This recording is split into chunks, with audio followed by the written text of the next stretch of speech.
Welcome to City Council on the 8th of September 2020. Madam Clerk, would you please call the roll? Councilman Jindal? Here. Councilman Leonard? Present. Councilman Rigsby? Here. Mayor Pro Tempore Daley? Present. Mayor Duper? Present. Thank you. We did not have closed session tonight, so we're going to move into the invocation and pledge of allegiance, which I will lead. Again, this is in keeping with a long-standing tradition of invocations. However, these are non-sectarian, and the invocations are not intended to proselytize or advance anyone or disparage any other faith or belief. So if you would join me, we'll start with a word of prayer. Dear Father in heaven, thank you again for keeping us safe and bringing us back here to discuss things most important about the city. Please guide us as we make decisions this evening. Watch over us, watch over our residents, our neighbors, and this country, Lord, as we experience some very challenging times. Thank you again for all your blessings, and in your name, amen. I pledge allegiance to the flag of the United States of America and to the republic for which it stands, one nation, under God, indivisible, with liberty and justice for all.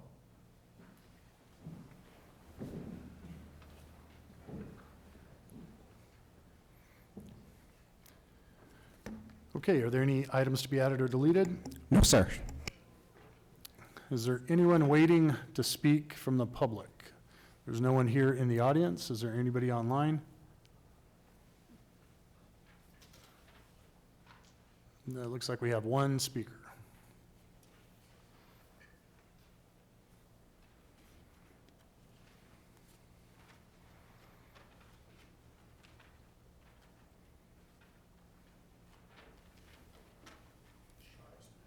Yes.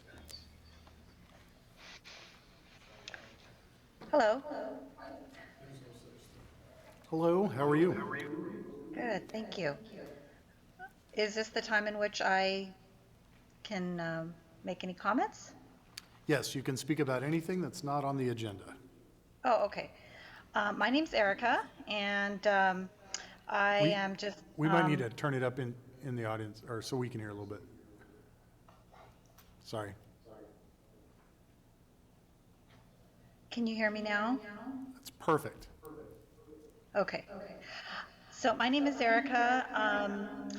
I have lived here for about almost 20 years now, and I was one of the people that came and asked the city if we could start things like a dog park, and so they did. They actually worked with me in getting that going, and so I'm really pleased to see the general public really making use of that location for the large dog park as well as the small dog park.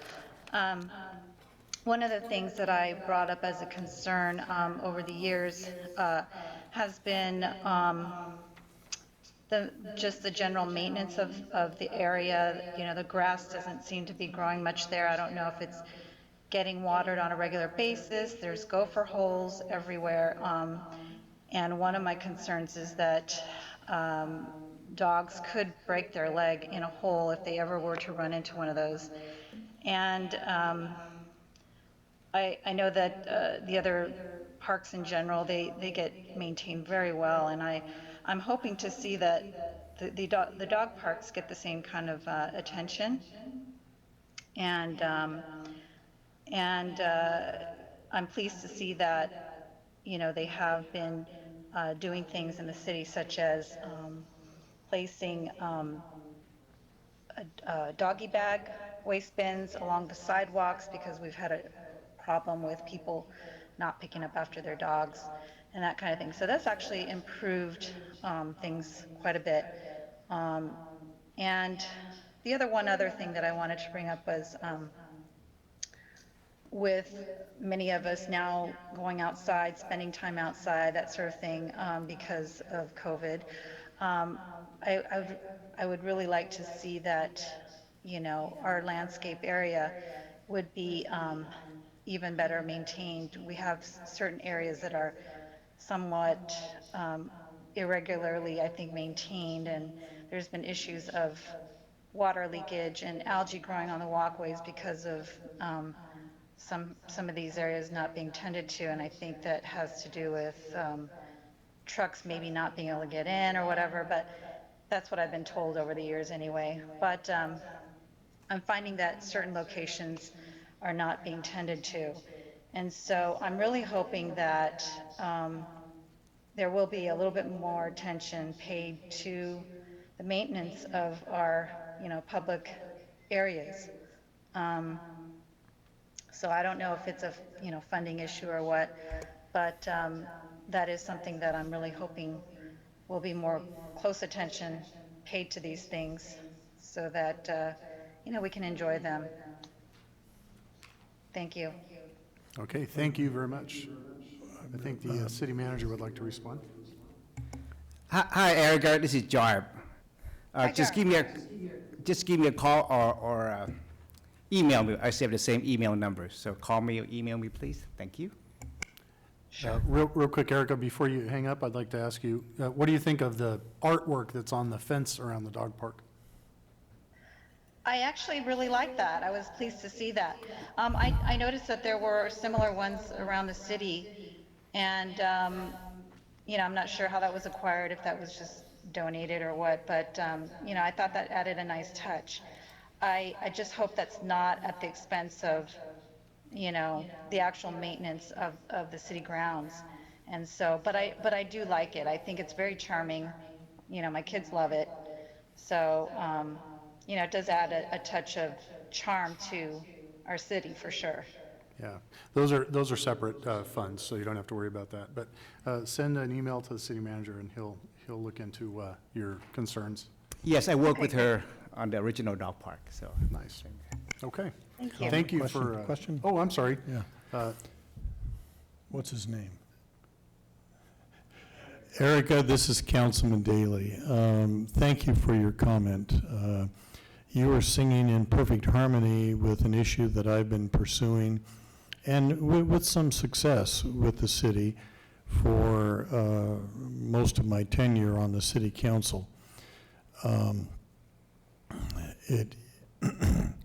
To maintain our landscape sends a message as to the quality of the community that we live in.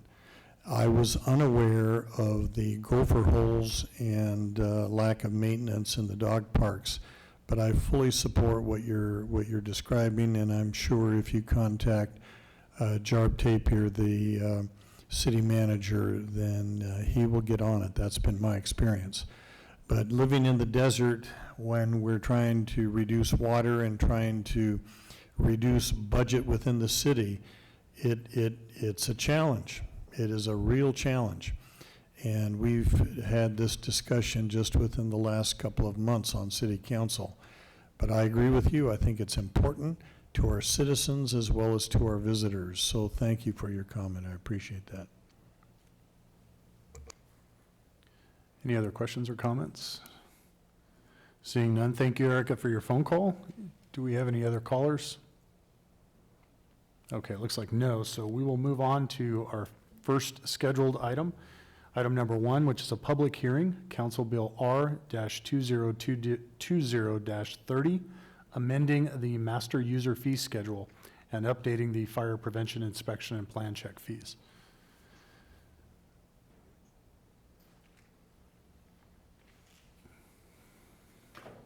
Good evening, Council. We're going to have a presentation to start off with by Eric Johnson. He represents Revenue and Cost Specialists. They were the consultant who ran the fee study for the Fire Prevention Bureau for the fire department. So he's going to be able to share his screen and do the PowerPoint presentation. If you have questions afterwards, we can go through those.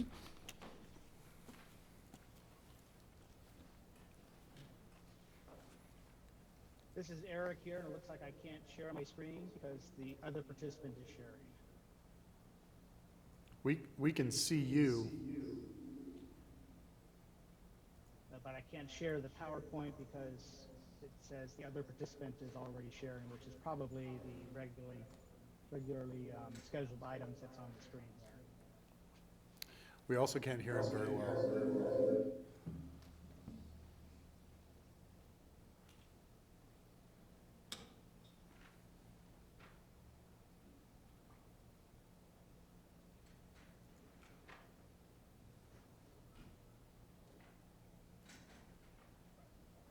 Hey, Eric, So, yes, will you go ahead and click the share your screen again?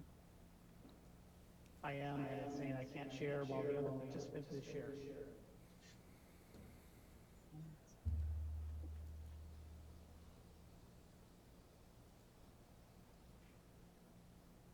Okay, go ahead and try it again. There we go.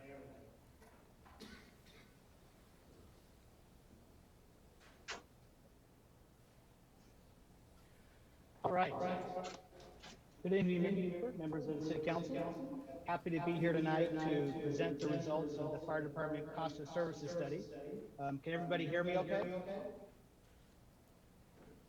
Yes.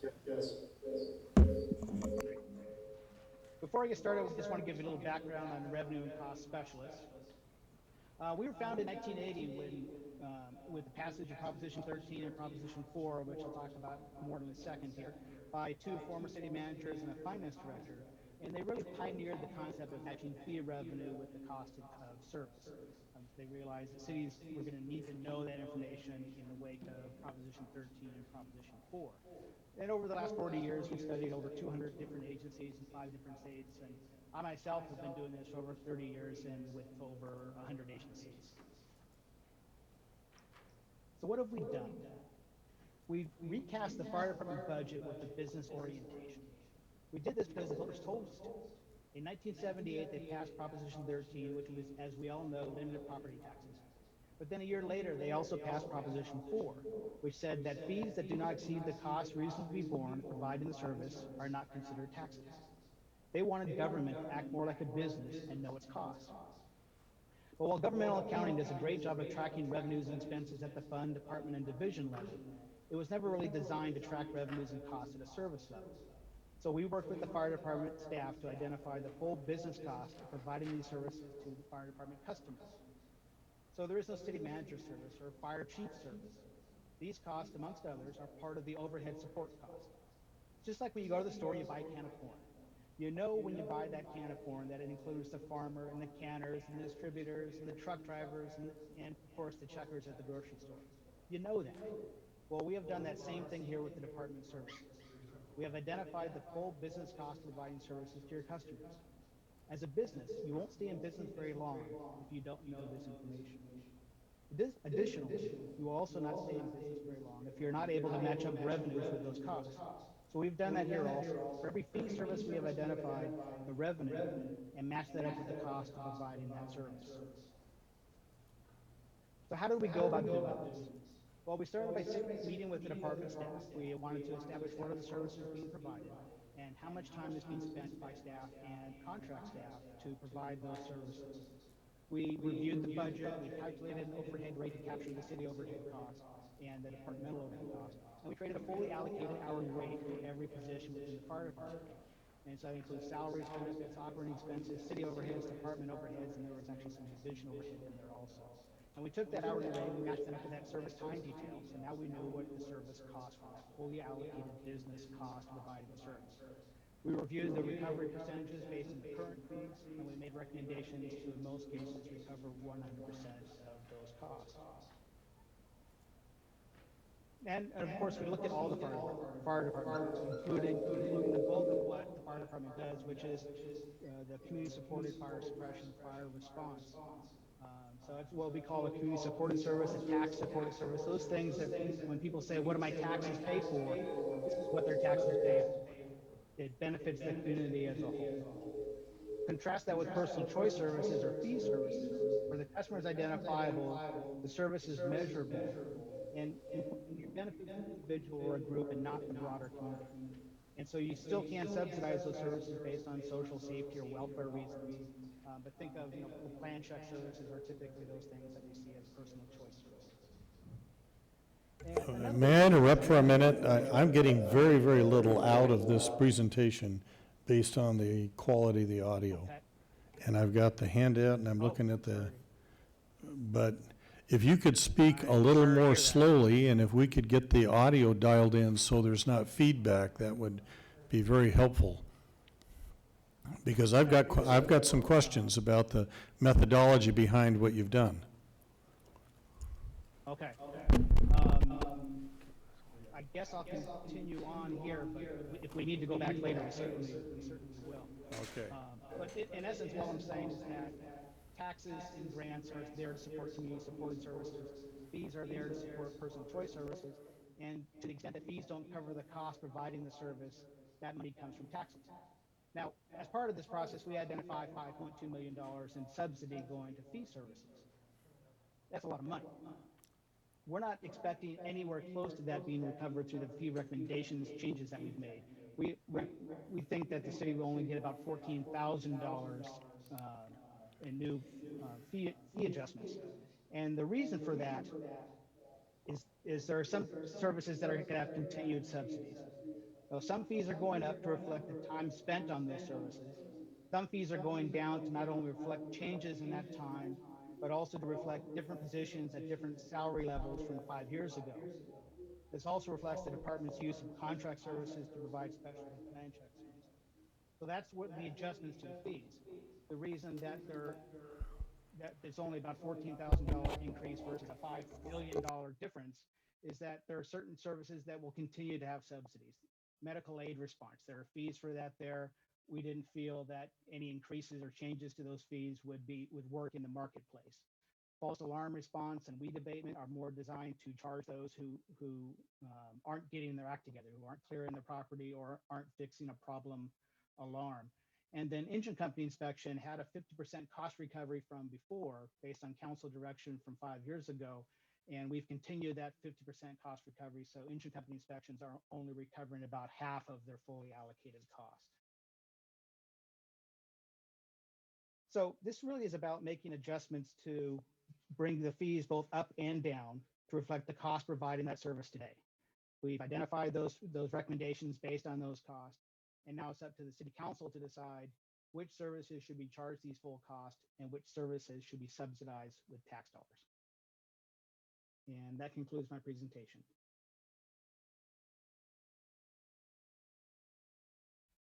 So I'm sorry.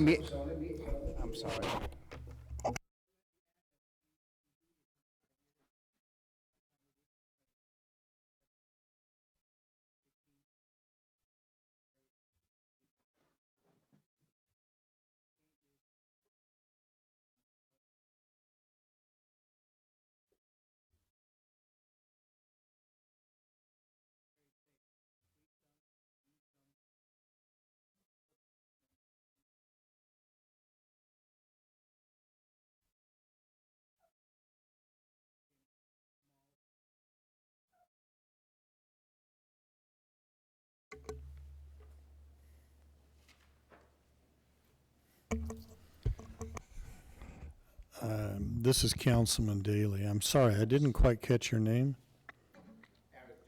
Eric, okay. My name? Thank you. Eric Johnson. Thank you, Eric.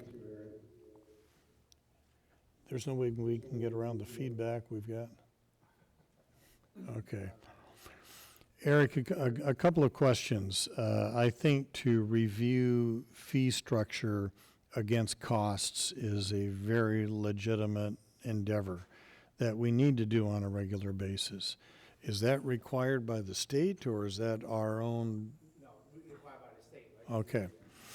So I guess my first question is, who are you? Are you an independent agency? Are you a consultant to Loma Linda? Or just who are you and what's your background that brings us to you? He's a consultant. Okay, I'm sorry. I guess the presentation really didn't come across very well. I'm a consultant. I work with Revenue and Cost Specialists is the name of my company. I've been doing this for over 30 years, providing these services to over 100 different agencies, mostly in California.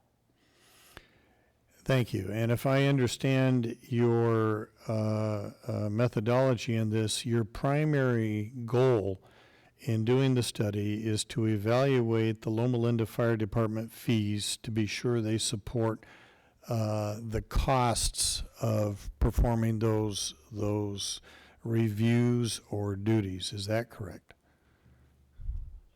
That is correct. And can you summarize your recommendation or your findings based on that goal? Because I've got multiple handouts here, but I'm trying to understand them. So if you're looking at the report itself, there's a summary schedule. There's some text in that report, and just past that, there's a summary schedule that at the top says summaries of revenues, costs, and subsidies. Right. And so looking at that schedule gives you an idea of where the department is at this point in time. That column 3 is the current total revenues based on the current fees. That column 4 is the cost of the fully burdened cost of providing those services. So therefore, column 5 is just that difference. So if it's a positive number, that means the current fee is above the cost. If it's a negative number, that means the current fee is below the cost. So if it's above the cost, the fee has to come down. You have no choice about that. You can't charge more than the cost. If the fee is below the cost, you can raise the fee to get to that cost, but you don't have a requirement to charge 100% of those costs. Thank you. So I'm not sure if this question is more appropriate for you or the city manager or the fire chief, but I'm looking at reference number S-002F on page 2 of our agenda, dated September 8. And it says that underground piping plan check inspection is currently 0, and the recommended fee is $12.25 per system. Why would there be no fee currently if it's costing us that kind of money? Councilman Daly, I can answer that for you. Thank you. Let me go ahead and jump in here and let me go ahead and jump in. Because I have the same question about multiple other fees that follow it, so maybe a general answer would be helpful to me. I can answer that for the councilman, the council member about why we made those adjustments, why there's a 0 next to some, and why there's a new fee. I wrote down a couple, just to give you a little historical background about the You're 6 feet away, yeah. okay, Thank the you. fire department. There's a couple reasons why we did it. Jarb kind of touched on it a bit, is when I came on as the fire marshal, I was reclassified. The position 5 years ago was tied to a division chief salary, and it got reclassified to a captain's salary, so there's a cost reduction there. Plus the fire inspector pay rate was at top step, because the gentleman that worked here before was at top step at the time the pay or the fee study was done 5 years ago. The new inspector we have, he's brand new, so his pay is also lower.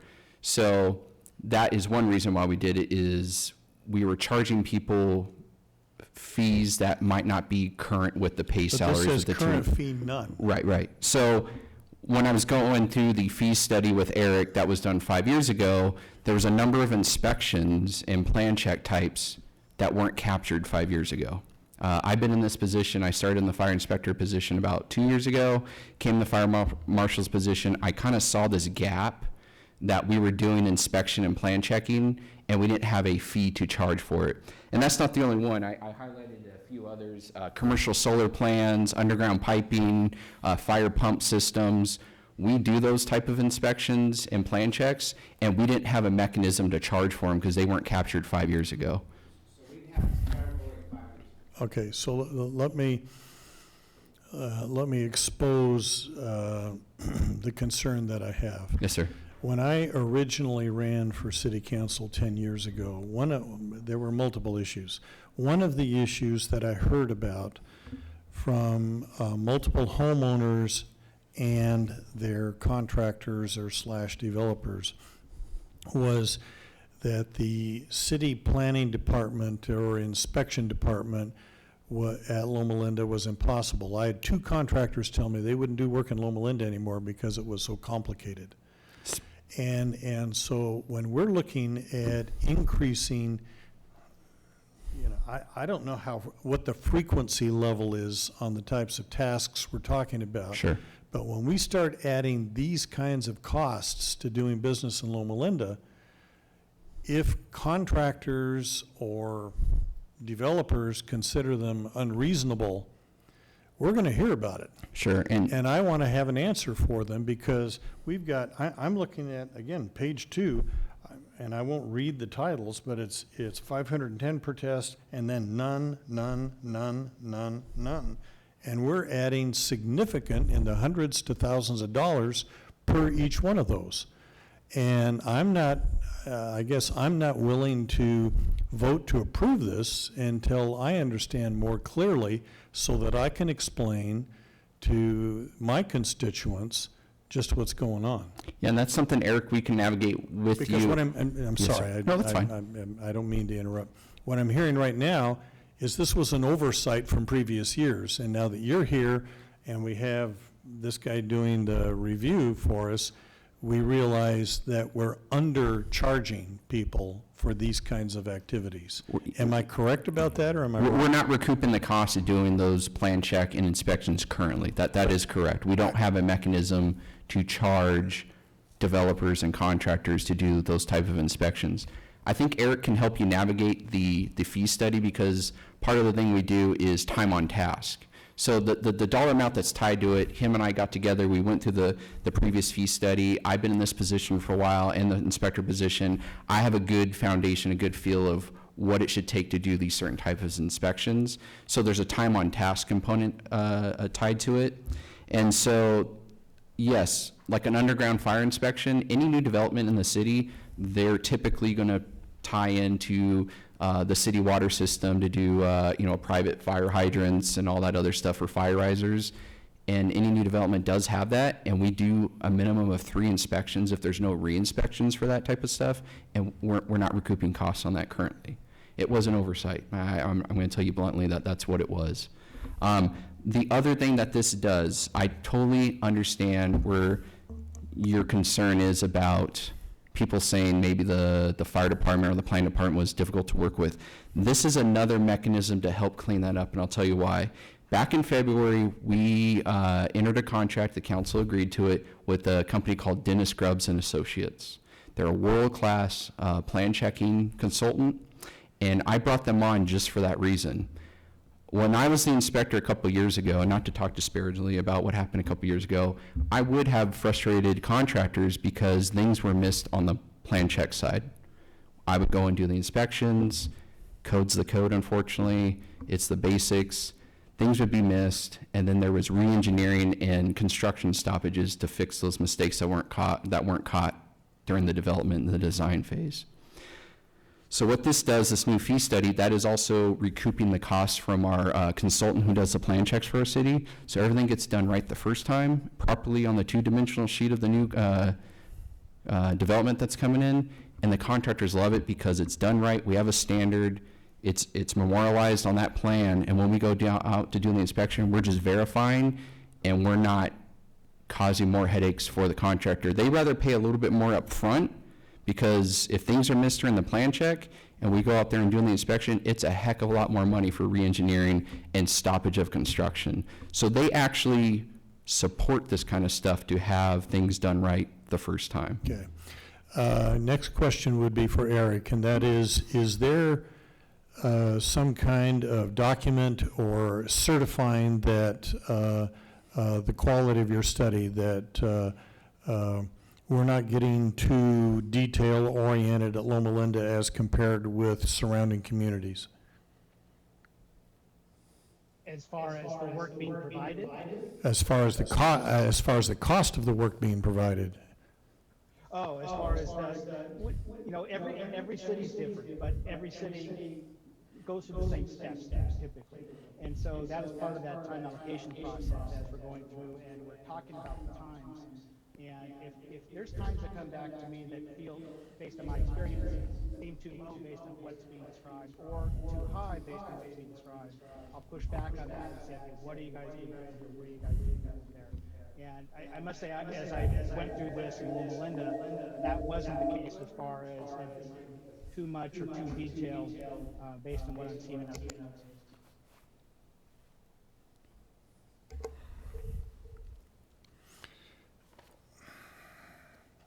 I mean, I could go through multiple pages here, but that you understand the basis of my discomfort at this point.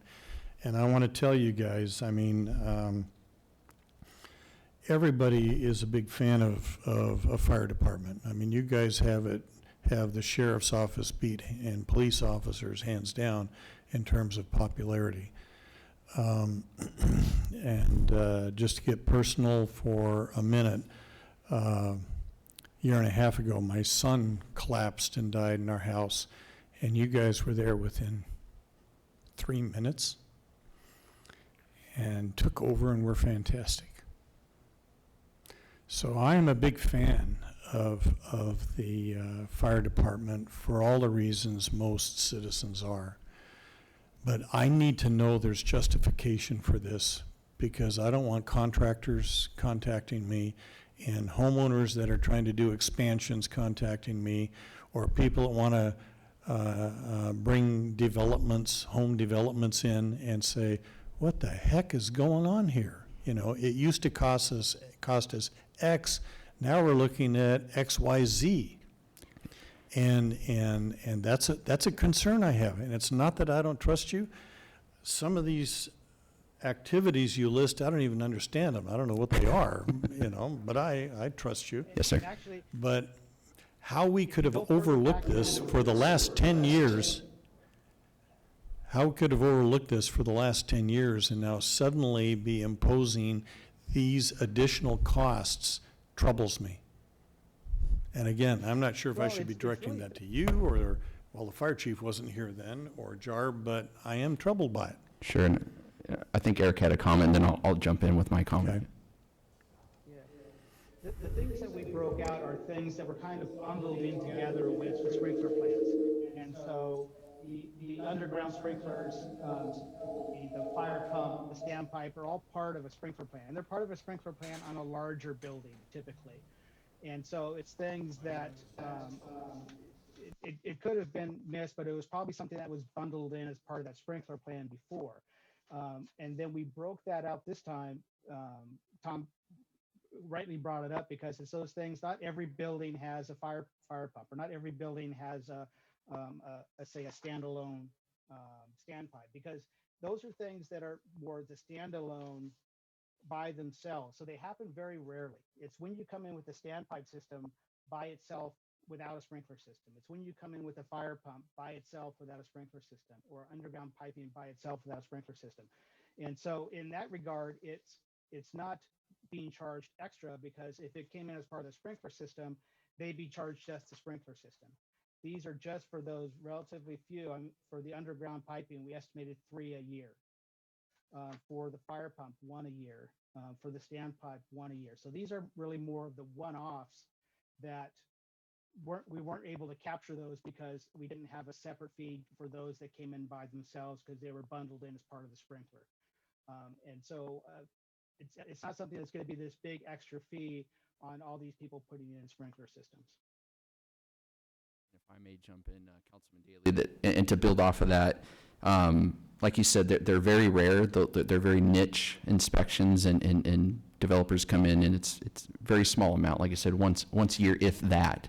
So it's a big maybe on some of those.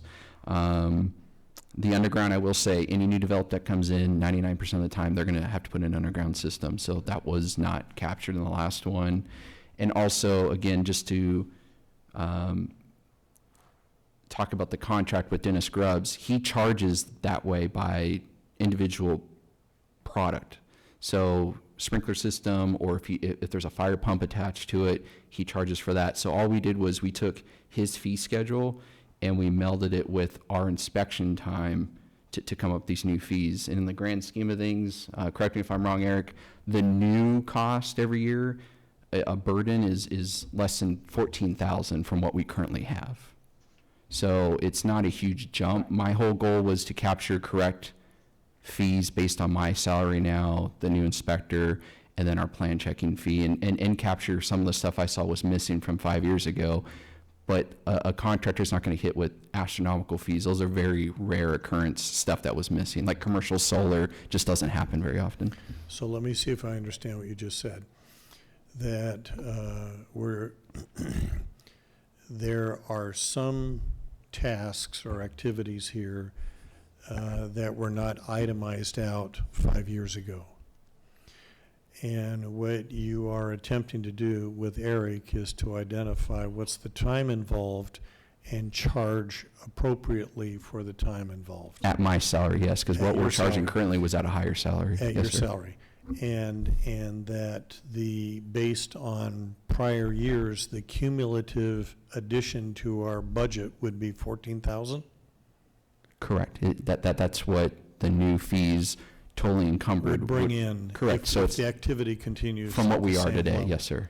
So it's not a huge jump. I just wanted a mechanism when those niche inspections come in with fire pumps, commercial solar, anything like that that wasn't captured, we have a mechanism to charge for it because they are time consuming and there's costs involved, and that the appropriate fees as today with my pay salary with the inspectors meets what we're charging. Yes, sir. That was my whole thing to do it, and every 5 years we're supposed to update it. So those were the three main components of why we did this fee study. I appreciate your candid responses and as well as yours, Eric.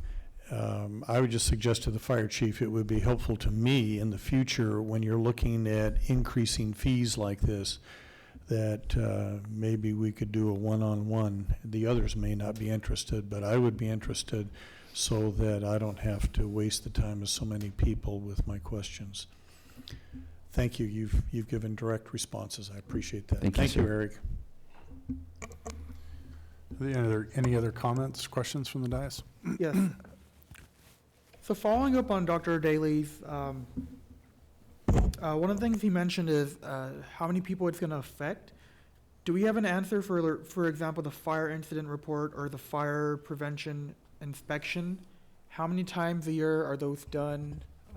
Basically, who is it impacting? So fire incident reports, that's another rare occurrence where someone after I'm also an investigator, so if we go out and we have a structure fire and someone, typically it's the insurance companies will request an incident report. There's time on task to produce those reports, so that's that. But again, that's a very rare occurrence. Knock on wood, we don't have a lot of fires in the city because of a good fire prevention. So, that's kind of rare. Can you be a little more specific about inspection type? So it's this fire prevention inspection where Is there a reference number attached? S-037? Yeah, it's Sure, sure. S37. Because actually, in the report that's in the agenda, there is a detail past that initial fee comparison report. Past that, there are detail sheets for every service. And so it tells you not only a description of the service, but who's involved and how many of them the city's doing. Oh, I see what you're saying, Councilmember Jindal. And so you could find the 037, fire prevention inspections, like the AEI occupancies, small occupancies, all that. Is that the one you're talking about? Yes, and I see I'm on that page. Where does it say how many we do a year? And so there's two pages, a revenue and cost Let me summary find the page worksheet, for you. and if you go. So if you to the continue next through the page, there's a cost packet, detail worksheet.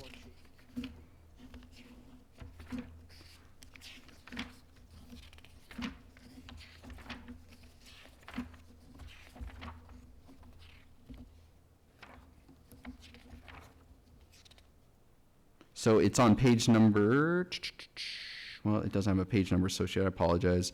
But if you go halfway through the back of the packet, that cost or that time on task, it breaks down the quantity and how often we do it. I will say those fire prevention inspections, we do those on an annual basis, and those are already tied into a business license. So when a new business comes in town, we're very, we're on it. We do our annual inspection at those businesses, and so that's already tied to their business license. So that's charged on an annual basis for those inspections. And that's currently how it is today as well, sir.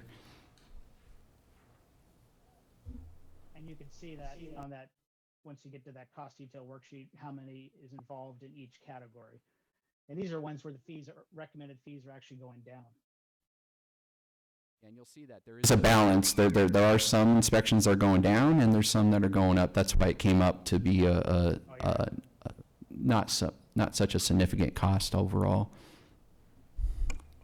And then my last question, when we're talking about weed abatement, what is the source of that revenue? So weed abatement is we do that twice a year on a biennial basis. So we do a spring and a fall weed abatement, and what that is to help reduce the the wildland fire threat within the city. We do it on any big parcels of land. We give them the initial notice. Then if they don't comply, our contractor goes out, about a month later, does the work, we send out invoices. If they don't pay, that's when I've come to council to do to put the liens and assessments on the properties. So the source of that revenue would be a resident, right? Not, Landowners, Okay. yes. thank you. Yes, sir. Okay, this is a public hearing, so we'll need to open for public comment.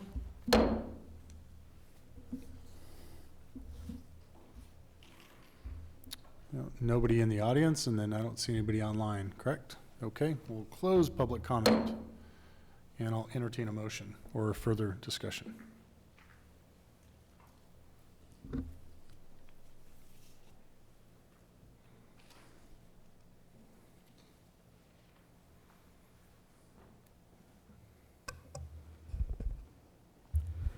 I move approval of the staff recommendation.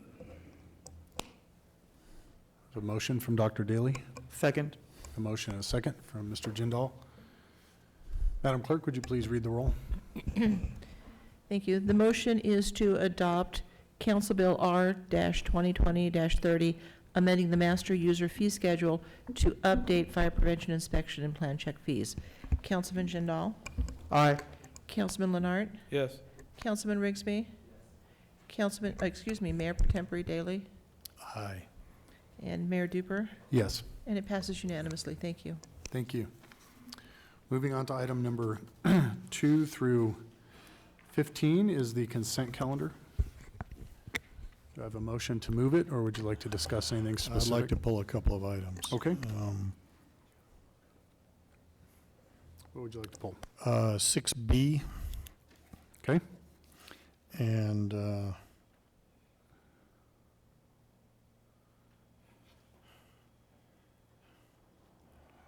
I didn't have as much time to do my homework as I usually do.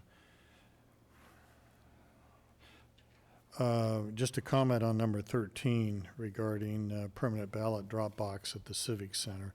That's a great idea, given all the controversy we're dealing with right now. So, thumbs up on that one.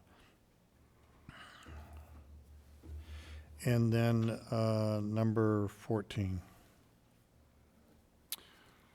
Okay, do you want to take these and address these I don't know if anybody else has any. real quick, or? Usually Leonard has a half a dozen he wants to pull, so. Why don't we just address 6B and 14, and then we can move everything together if we're all in agreement? Okay, fabrication of the art, 6B, which I've talked with you and complimented it. I think it kind of adds a little character to the city. Are we getting any feedback on that? Yes, I do. And have we had any tagging on any of those? No, the first question is, the answer is, yes, I receive people comment that they love it. And so that's why I want to do more. Yeah, And good. so far, we have no vandalism to the art in public place in the city. Good. So Good. the 2 donkeys up on Beaumont, I was so surprised that nobody touched it. It's good shape. The dog silhouette at the Yeah, dog park yeah. is good. Cottonwood, the street that go down to Bryn Mawr Park, everything is still in good Perfect. condition, so. That's exactly what I hope to hear. And I didn't have an opportunity to read about Bridge Pay Network Solutions. Can you tell me about that? Is this like PayPal? No, it isn't. BridgePay is actually, they are our credit card settlement processor.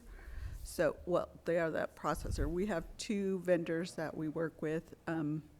One is they collect the actual card information, and then they submit it to process, and then the bank settles it.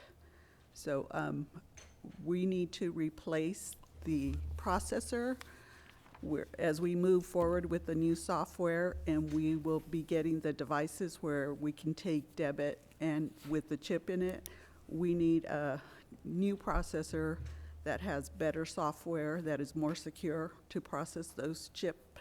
And there are only 2 vendors that the software company works with.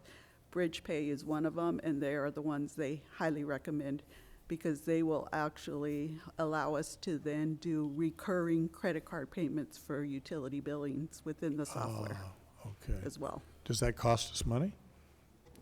I assume? Actually, it will be a little bit less because we pay 10 cents per transaction, and currently we get charged 10 cents per transaction, we get a batch fee, and then we get a monthly charge. With Bridge Pay, we will only be paying the 10 cents per transaction. We won't be paying the batch or the monthly charge. Thank you. With that, I'll move the consent calendar. Got two questions. Yep. First of all, for number 15, it was very broad in the summary.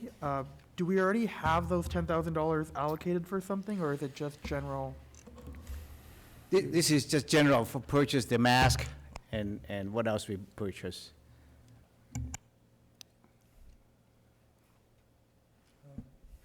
No, it's not already allocated. This would be allocated in funds for general fund reserve. And this is to offset specific, primarily specific IT expenditures and physical infrastructure expenditures directly to COVID-19. There is a mechanism for recovery through either FEMA or Homeland Security, but that recovery process is probably pretty far out there in the future. So we need to expend these funds now, and then anything that does come back to that recovery, then we'll go back to general fund. But it could be, you know, well over a year before we get that money back. Thank you. And then my second question for number 13, where we're placing a secure permanent ballot drop box. Do we have a second location? Have we ever used a different location? It's gonna be right at the front door here, right next to where you pay your utility bill. Yeah, do we have a second location within the city that we've used in the past? Well, there are still multiple voter There's never been, destinations. this has never happened before. There's never been a ballot drop-off. This is the first time. We have But they could multiple. still take it to, Yeah, like, Bryn Mawr yes. and drop it off there, Yes, too. we've always had multiple polling Yeah, locations. polling, that's it. But we've never had a ballot drop-off system. That's new. We've had, in the past, we've had ballot drop-off boxes. We've had one here in City Hall and one in the library, but they were only accessible when But not they outside were the open. But the containers. outside permanent boxes that are unlocked at election time and then locked again and not usable, this is the first time, and this is the only location. How are we supposed to maintain social distancing in a plan like that? Should we have those little dots every 6 feet leading Well, up to the? I was wondering who maintains the key for the box, because that could be a whole other controversy. Yeah, it could be carried off by people in black. That would be you and me. I don't think you have to worry about all the people being there. It'll be one person dropping off 900 ballots. Oh, Yeah, do we have a limit? I appreciate that, yeah. I try to keep up with all the conspiracy theories. So back to the question, do we have a second location that we've scouted or that we've considered, just to increase accessibility? This came from the county registrar office. Right, they asked for a location, right, and we offered this location? I'm asking, We do not have a second one. This is our first trial run. got it. So did we consider a second location at all? No, Not yet. This is a trial run. yeah, because they are the one who come out and lock the, pick up the ballot and lock the, so they already asked for one location. But again, absentee ballots can be dropped off at any polling location. So there's locations all throughout the city. Including the ROV, the Register of Voters Office also. Right. If you don't trust the process getting up to that point, you can take it to their doorstep.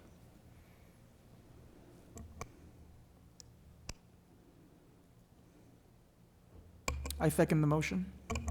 Okay, we have a first and a second. Madam Clerk? The motion is to approve the items on the consent calendar. Councilman Jindal? Aye.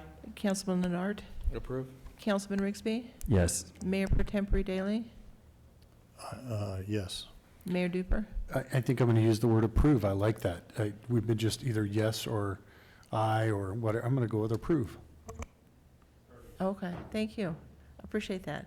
It passes unanimously, thank you. Okay, thank you. Moving on to item number 16, old business. The letter to LAFCO.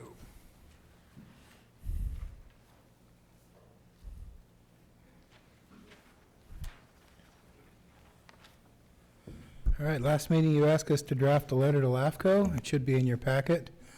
We tried to cover both sides of the equation. First, to assure that we would be notified should there be a change in boundary or a reorganization of city limits requested by any party. And then secondly, that should anything like that progress, that we ask that the Scotch Lane community remain in Loma Linda. And upon your approval and under the mayor's signature, we will forward that to the executive director of LAFCO. Any questions? All I see is recycled paper under the mayor's signature. Well, it's a recycled letter. I mean, a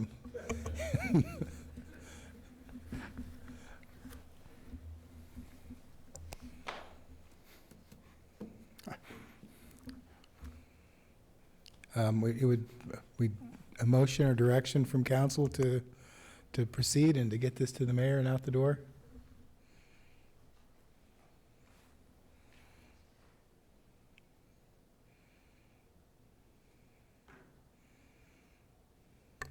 Do we need a motion, or what do we need? Yeah, I Yeah, think we that's what would we're like, doing. we would like formal direction. Since it's a formal request from the council, it is there were many members of the community that came to speak out and ask for this. We'd like to also get it in the record that it's formally directed and that we can get that sent out. It kind of closes the whole process for everybody involved. I will move the intent of it. I just want to make sure that legally, are we saying everything the way we're supposed to say it? Have our city attorney reviewed this for the wording and I all that? don't think he's reviewed it, but we've covered all our bases. Okay. I'll move it.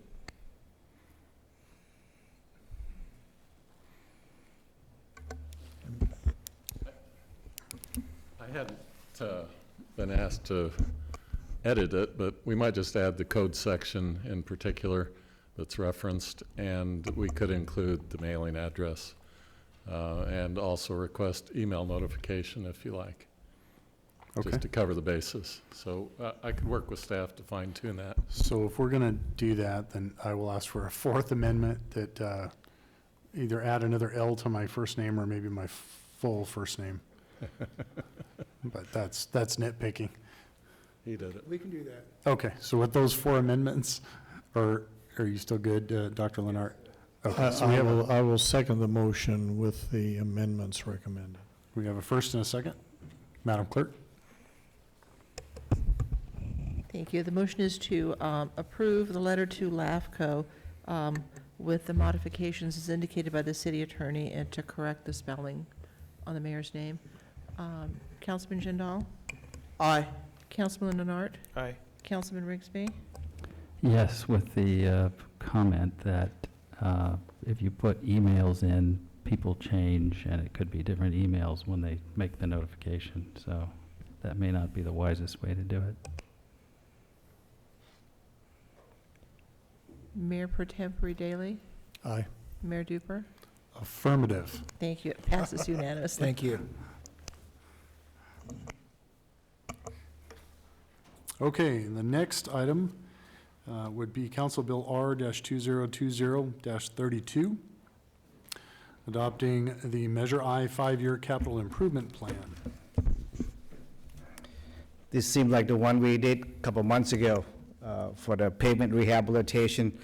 But a couple months ago, we did for the SB1, which is the gasoline tax. And this is Measure I, which is the half-cent sale tax, okay? And both of them we submitted to the San County Transportation Authority, SBCTA. So the first table is identify how much money we estimate getting from the state. So for this fiscal year, we will have carryover of $561,000. And what happening is sometime I didn't use all the money, so it's carryover to the following year. And since this is the estimate revenue, some year we get more than what they told us, that more than the estimate. So for fiscal year 2021, we will get, it's easy to read from this, about $355,000.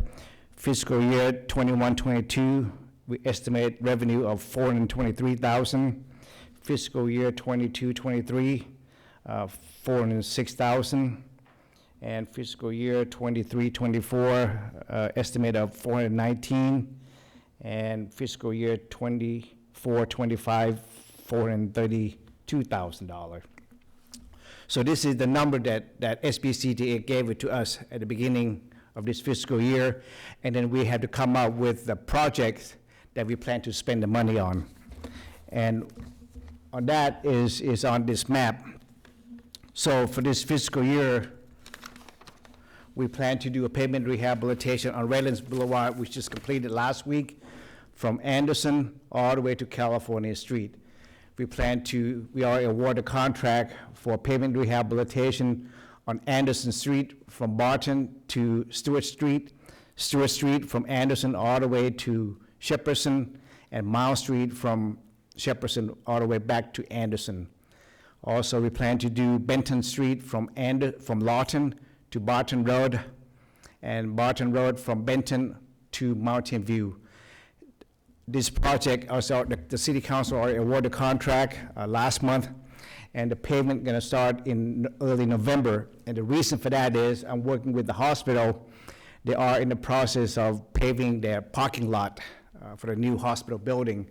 So I wanna wait until they completed that, and also they're working on Taylor Street, which is this street right here, just to the west of Anderson. So after they're done, then I will pave the street. Also tonight, you just approved a contract for replacing the water main on Lawton from Campus Street up all the way to the end, and the Daisy, Tulip, Acacia, Richardson.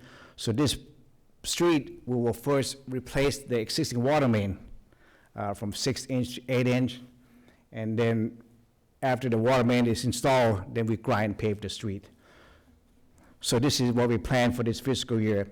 And then for the carryover of $500,000 that we will think we will receive this fiscal year, I will pave Barton Road from where we stop on Campus Street all the way to city boundary.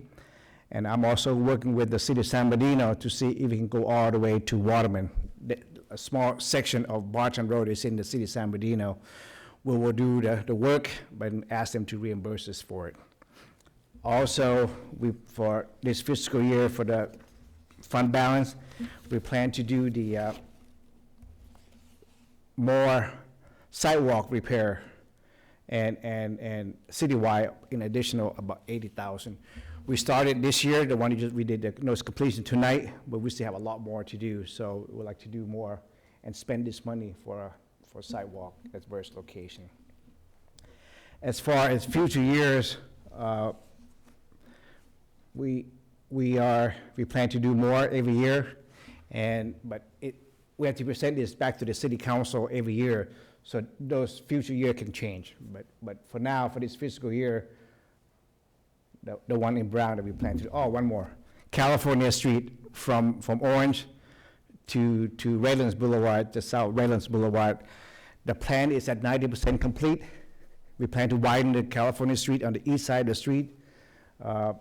Right now, I'm working with with Edison, because they have to relocate about 6 or 7 power poles along the east side, and that's a time-consuming process. We also have to acquire a lot of right-of-way on the east side of the street, starting at Orange all the way to Park and past Park Avenue. We have to purchase some of the right-of-way and also storm drain. We plan to put storm drain pipe from Orange all the way to where we stop out at intersection of California and Redlands Boulevard. So that's part of California street improvement that we are working on. Yes, sir. On California Street, how much of that is coming out of city funds versus developer Oh, funds? yes, yes. The, on California Street, we received the Measure I from a regional, which is through SBCTA, about 62.8%. Okay. The remaining 31 point some percent, it come from development impact fee. Will come from the development fees? Yes. Okay, good. No, that'll be nice. And what about the easement issues? Because there's, as I recall, it's been a little while since I've been up California Boulevard, but you get up to the north side, there are some houses that are pretty close. Yes. And what was happening is I did talk to a couple of the property owner. When they are ready to sell, then I asked them to contact the city. But right now, we not plan to do eminent domain, so we have wide street and then narrow down and then open it back up. That'll be a little awkward, but. Yes, but I don't want to kick people out of the house. Yeah, no, I understand that. And they're still working on widening the west side of the street when land development, like Lennar Home and the apartment that you already approved, so when they're coming in, they will widen the west side of the street. I know when they developed the Arrow project, and Councilman Rigsby probably knows more about this than I do, but I know they had many eminent domain issues Yes. with that project. So that's Yeah. in my report, and request the city council approve the Measure I 5-year CIP, the map, the resolution, and the expenditure strategy. Okay, I'll move it.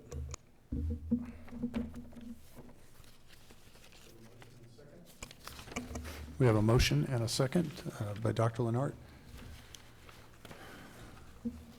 Got a question? Oh, yes, sorry. sir. Mr. Janelle.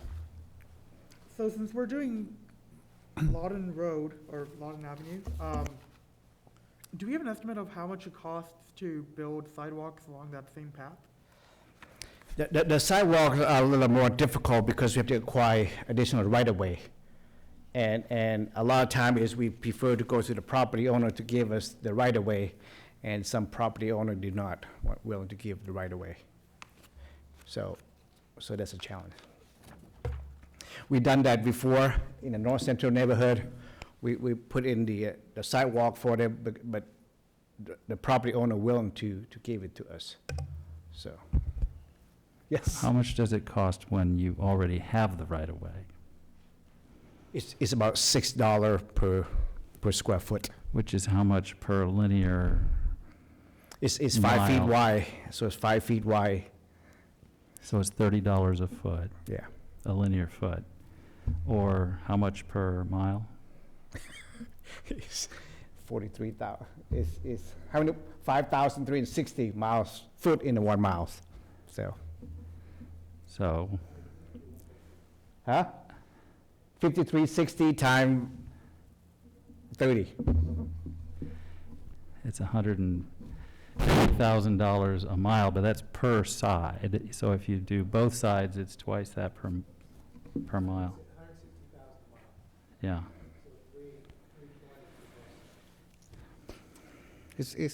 But we've done it before, and so. But back when we did the North Central neighborhood, we used the CDBG money grant for it. But this area back here is not qualified for CDBG or North Central neighborhood, not anymore neither, so. And then just out of curiosity, how much would it cost to install a bike lane if we had the right-of-way for a mile? The bike lane is, what happened is we have to do a study, we have to get approved from SBCTA, the state, also the state. We already have dedicated bike lane throughout the city, and we can't just put the bike lane just because we have to go through the study and process.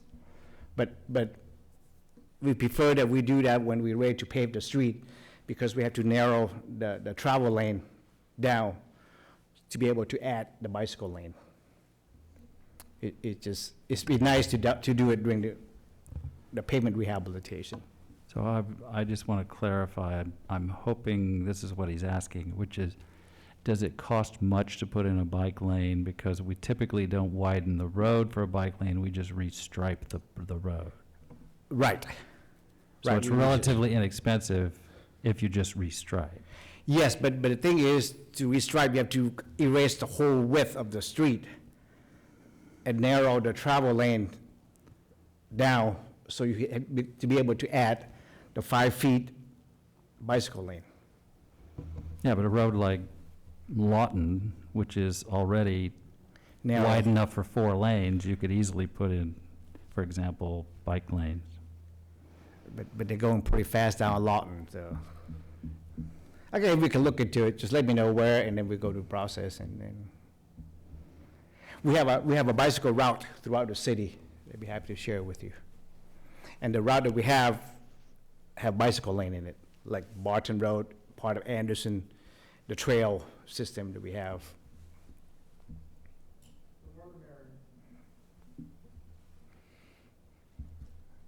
But we have to be careful because, just because we have bicycle lane, people, like, a couple of years ago, we have 2 fatality on Barton Road, 1 on Bryn Mawr.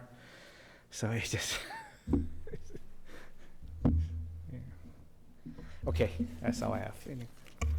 Okay, we had a first and a second. Any more questions?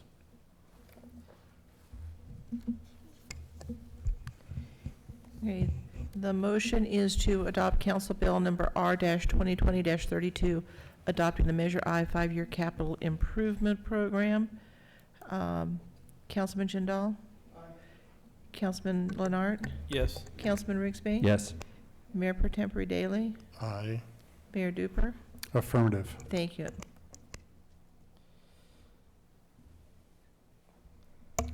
Item 18. Okay, so you're going to move right into League of Cities Annual Conference Resolutions Packet. Yes, if you look at your package, item number 18, have I'm just going to read it, a resolution of the General Assembly of the League of California Cities calling for an amendment of the Section 230 of the Communication. This is the Act of 1996 to require a social media company to remove material which promote criminal activities. So it was proposed by the city of Cerritos, and we have 5 other cities sponsor it. So if the council, or like the city council would like, I think Councilman Jindal will be the one who vote for this one. Yes or no on this? So this is typically where we discuss whatever resolutions are up, and as a council, we decide what our city's vote will be, and then our delegate will carry that vote forward. So my understanding is this is kind of based on some of the recent lawlessness we saw in June and July, and a lot of that was predicated by people sharing live events on social media, such as some of the looting and rioting and whatnot. So my understanding is Cerritos put this together looking to curb that on social media to prevent kind of the mass gathering of people based on the lure of the social media posting.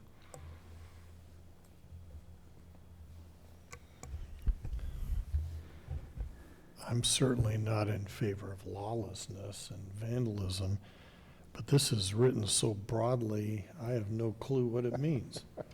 Yeah, it So is. I can't be supportive of it. I mean, of course, we don't want vandalism and lawlessness.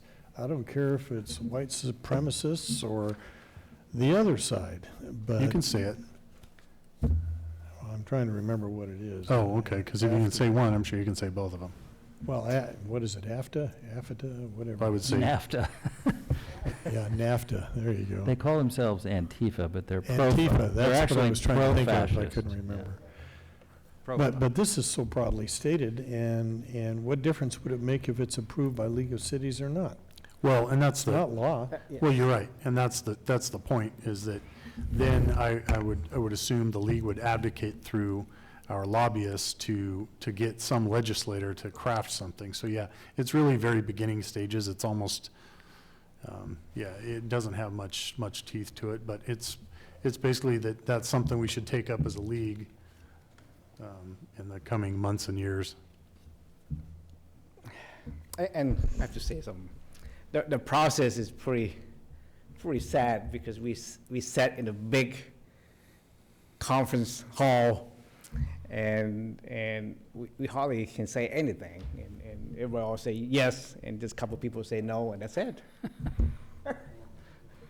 Yeah, I should probably hold my comments, but I'm kind of concerned that much like a lot of very good organizations, lobbying organizations that were around in the past, and I'll give you an example, MAD, Mothers Against Drunk Driving, they've been virtually silent for the last several years, and there only seems to be certain voices that are actually heard in Sacramento.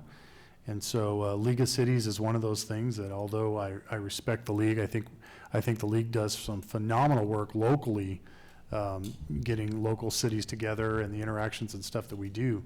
You know, statewide, the league has very little power and authority, and it's almost like Sacramento is ignoring everybody unless you're, you know, a media conglomerate or something. So whether or not it's worth it or not, but or a campaign donating organization. But I do respect the effort of trying to do something. So I'm just wondering how this is enforceable. well, this is just a resolution, so it's not enforceable at all. And beyond enforcement, sometimes the best way to extinguish bad behavior is to display it. Well, who defines what the criminal activity is, too? Yeah.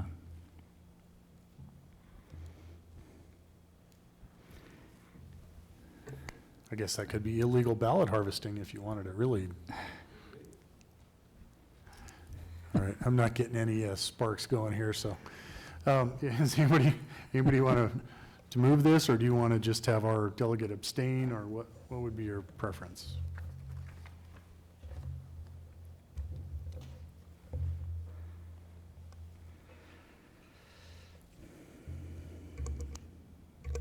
Bob, and you're going to be the guy in the hot seat. What do you think? I can tell you what I think, but I'm not going to be there. So my biggest concern is obviously with freedom of speech, and like it was mentioned, this is so general that we don't really know what it means, and I know it's in the beginning stages, but we don't know what it's gonna turn out to be at the end of the day. So I am leaning more towards no support.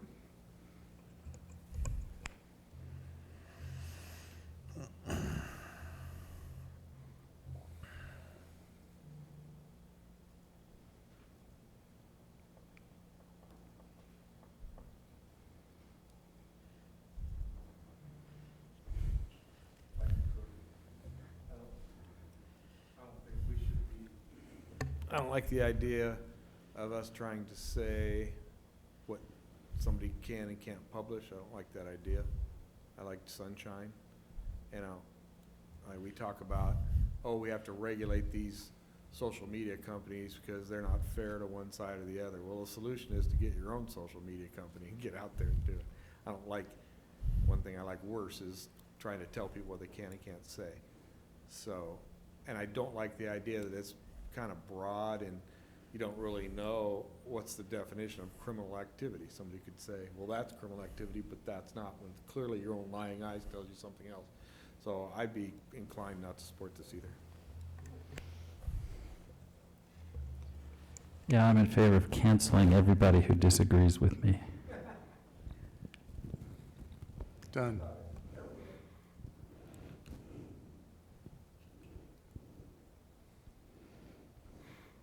Well, the other option we could do is leave it up to Mr. Jindal. If he is swayed by any one way or the other in some of the other public comment, he can leave it up to his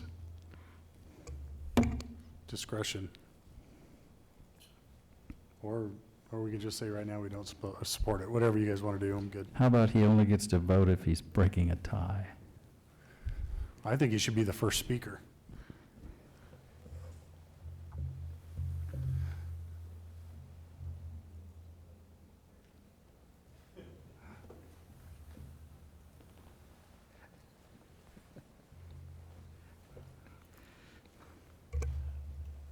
I'm comfortable in the judgment of Councilman Jindal.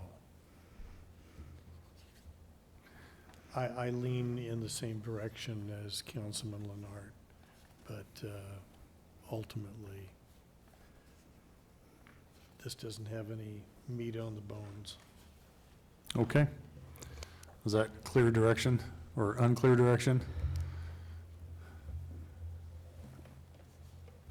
I think that's as far as we're going to get with it. So with that being said, we've come to the close of the city council agenda, and we will adjourn and move into the, Wait, sorry. report of officer. Oh, I'm sorry.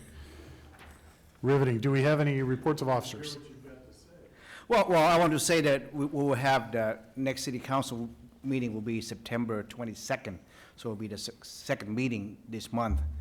And this item that is important to us, which is the property in the Area D, Service Area D, that Conrad would like to bring it back.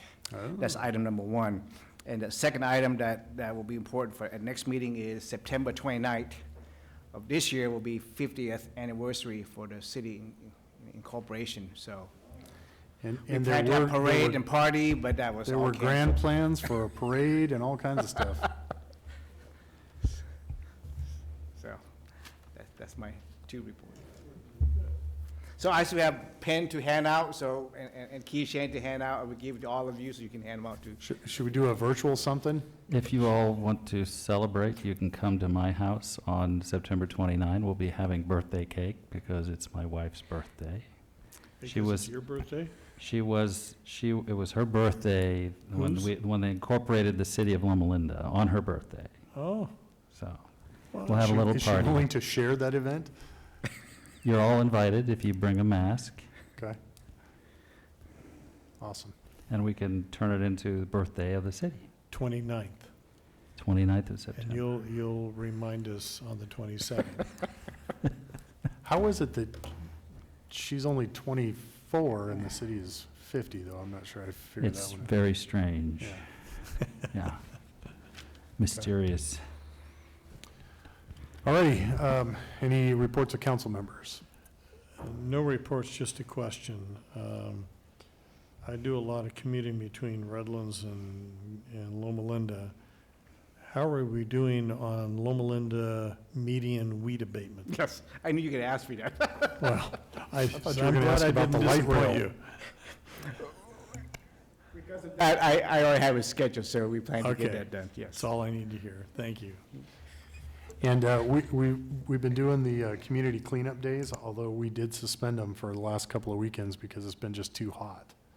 So it's ridiculous to ask people to come out, so.